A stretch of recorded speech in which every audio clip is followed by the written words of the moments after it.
ఈరోజు మన కిచెన్లో ఒక అద్భుతమైన ట్రెడిషనల్ ఆంధ్ర స్పెషల్ పెసరట్ రెసిపీని ఎలా తయారు చేసుకోవాలో చూసేద్దామా. ఈ రెసిపీ అనేది మన హెల్త్కి కూడా చాలా మంచిది, అలానే తినడానికి కూడా చాలా సూపర్ టేస్టీగా అయితే ఉంటుంది. కాబట్టి ఈ రెసిపీని ఇంట్లోనే చాలా సింపుల్ అండ్ ఈజీగా ఎలా తయారు చేసుకోవాలో చూసేద్దామా. వీడియోలోకి వెళ్ళే ముందు అయితే వీడియోని అయితే లైక్ చేయండి. మన ఛానల్ని ఒకవేళ సబ్స్క్రైబ్ చేసుకునే వాళ్ళు చూస్తున్నట్లయితే సబ్స్క్రైబ్ చేసుకొని బెల్ ఐకాన్ అయితే ఆన్ చేసుకోండి. ఇలా చేయడం వల్ల నేను చేసే ప్రతి ఒక్క వీడియో అనేది మీకైతే నోటిఫికేషన్ రూపంలో రావడం అయితే జరుగుతుంది.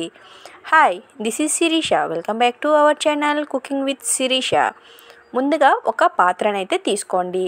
ఆ పాత్రలో ఒక 1/2 kg వరకు పెసలను అయితే యాడ్ చేసుకోవాలి. ఇలా పెసలు వేసుకున్న తర్వాత అందులోనే ఒక 4 నుంచి 5 స్పూన్ల బియ్యాన్ని కూడా యాడ్ చేసుకోండి. ఇప్పుడు ఈ రెండింటిని బాగా ఒక 2 సార్లు అయితే కడుక్కోవాలి.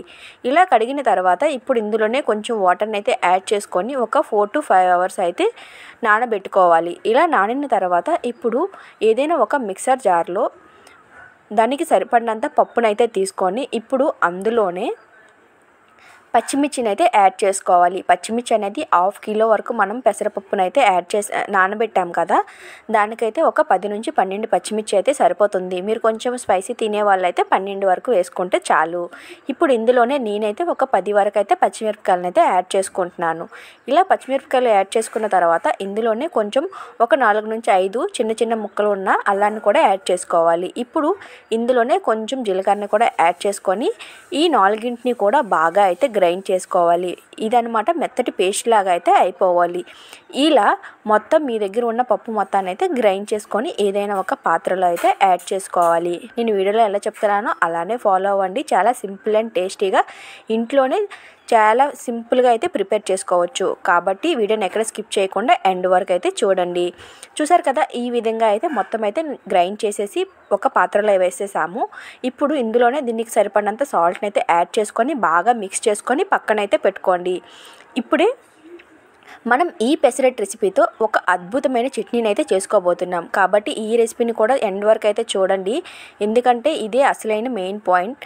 చూసారు కదా, ఇప్పుడు ఏదైనా ఒక కళాయి పెట్టుకొని కళాయి అనేది బాగా వేడెక్కిన తర్వాత అందులో కొంచెం ఆయిల్ని వేసి పెసరపప్పు మినపప్పును అయితే యాడ్ చేసుకోవాలి. ఇలా యాడ్ చేసిన తర్వాత ఒకసారి కలుపుకొని అందులోనే పచ్చిమిర్చి, అల్లం, తెల్లుల్లిపాయలను అయితే యాడ్ చేసుకొని ఒకసారి బాగా అయితే మిక్స్ చేసుకోవాలి. ఇలా మిక్స్ చేసుకున్న తర్వాత ఇప్పుడు ఇందులోనే ఒక ఉల్లిపాయను అయితే కట్ చేసుకొని యాడ్ చేసుకోవాలి. ఇలా యాడ్ చేసుకున్న తర్వాత దీన్ని కూడా కొంచెం ఫ్రై అయినంత వరకు ఉంచేసి అందులోనే కొంచెం కరివేపాకును అయితే వేసుకొని కలుపుకోవాలి. ఇలా కలుపుకున్న తర్వాత ఇప్పుడు ఇందులోనే ఒక 2 నుంచి 3 టమాటాలు అనమాట. పెద్ద సైజు ఉన్నా పర్లేదు, చిన్న సైజు ఉన్నా పర్లేదు. చిన్నవి అయితే ఒక 4 అయితే తీసుకోండి. ఇలా కట్ చేసి అనమాట ఇందులో యాడ్ చేసుకోవాలి. నేను వీడియోలో ఎలా చెప్తున్నానో అలానే ఫాలో అయిపోండి. చూసారు కదా, ఈ విధంగా ఒకసారి బాగా మిక్స్ చేసుకున్న తర్వాత ఇప్పుడు ఇందులోనే అనమాట కొంచెం జీలకర్ర కూడా యాడ్ చేసుకోండి. ఇప్పుడు వీటన్నింటిని కూడా బాగా మిక్స్ చేసుకొని దీనికి సరిపడినంత అంటే రుచికి సరిపడినంత ఉప్పు, అలానే కొంచెం పసుపునైతే యాడ్ చేసుకోవాలి. ఇందులో కారాన్ని అయితే మనం అసలు యాడ్ చేయట్లేదు. ఎందుకు అంటే మనం ఆల్రెడీ పచ్చిమిర్చిని యాడ్ చేసాం కాబట్టి కారాన్ని అయితే యాడ్ చేసుకోలేదు. ఇప్పుడు ఇందులోనే కొంచెం ధనియాల పొడిని అయితే యాడ్ చేసుకొని ఒకసారి కలుపుకున్న తర్వాత కొంచెం చింతపండును కూడా యాడ్ చేసుకోండి. అప్పుడే పచ్చడి అనేది చాలా టేస్టీగా అయితే ఉంటుంది. ఇప్పుడు ఇది చల్లార్చిన తర్వాత దీన్ని అయితే బాగా అయితే మనం గ్రైండ్ చేసుకొని ఒక బౌల్లోకి అయితే తీసుకోవాలి. ఇప్పుడు దీన్ని పక్కన పెట్టుకున్న తర్వాత ఇప్పుడు గ్యాస్ ఆన్ చేసి ఒక పెనాన్ని అయితే పెట్టుకోవాలి. ఇలా ప్యాన్ పెట్టుకున్న తర్వాత ప్యాన్ అనేది బాగా వేడెక్కిన తర్వాత కొంచెం వాటర్ని అయితే చల్లి ఈ విధంగా అయితే నేను వీడియోలో చూపిస్తున్నాను కదా, ఆ విధంగా అయితే దోశని అయితే వేసుకోవాలి. నేను చెప్పేటట్టు మీరు ఫాలో అయ్యారంటే చాలా సింపుల్గా అయితే చేసుకోవచ్చు.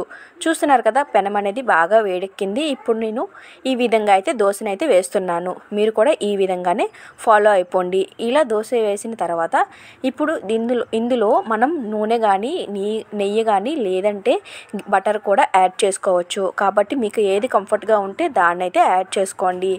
ఇలా యాడ్ చేసుకున్న తర్వాత ఒకవైపు కాలిన తర్వాత ఇంకొక వైపుకి తిప్పుకుంటే మనకనమాట పెసరట్ అనేది రెడీ అయిపోతుంది. ఈ రెసిపీ అనేది చాలా సింపుల్గా అయితే తయారు చేసుకోవచ్చు. చూస్తున్నారు కదా మీరేని వీడియోలో. కాబట్టి మీరు కూడా ఇంట్లో ఒకసారి ట్రై చేయండి. ట్రై చేసి ఎలా వచ్చిందో కామెంట్ సెక్షన్లో రాయడం మాత్రం మర్చిపోకండి. ఇప్పుడు ఒక పక్క అయితే కాలిపోయింది ఈ దోశని మనం అనమాట ఇంకొక పక్క అయితే టర్న్ చేసుకోవాలి. నేను చెప్పేటట్టు ఫాలో అవ్వండి, చాలా సింపుల్గా అయితే తయారు చేసుకోవచ్చు. చూస్తున్నారు కదా వీడియోలో, ఇంకొక సైడ్కి అయితే టర్న్ చేసుకుంటున్నాను. మనకి ఈ పెసరట్టు అనేది ఇంకొక సైడ్ టర్న్ చేసుకునేటప్పుడు ఎక్కువసేపు కుక్ కావాల్సిన పనేం లేదు. టర్న్ చేసుకొని ఒక 30 సెకండ్స్ ఉంచితే సరిపోతుంది. దీన్ని అనమాట సర్వ్ చేసుకోవాలి. ఇప్పుడు చూసారు కదా ఎంత సింపుల్గా ఈ రెసిపీ అనేది రెడీ అయిపోయిందో. మరి ఇంకెందుకు ఆలస్యం, మీరు కూడా ఇంట్లో ఒకసారి ట్రై చేసి ఎలా వచ్చిందో కామెంట్ సెక్షన్లో అయితే కామెంట్ చేసేయండి. ఈ వీడియో మీ అందరికీ నచ్చిందని అనుకుంటున్నాను. వీడియో నచ్చితే మాత్రం లైక్ చేయండి, షేర్ చేయండి, మన ఛానల్ని అయితే సబ్స్క్రైబ్ చేసుకోవడం మాత్రం మర్చిపోకండి. ఇలాంటి మరెన్నో వీడియోస్తో మళ్ళీ కలుద్దాం. Until then bye bye.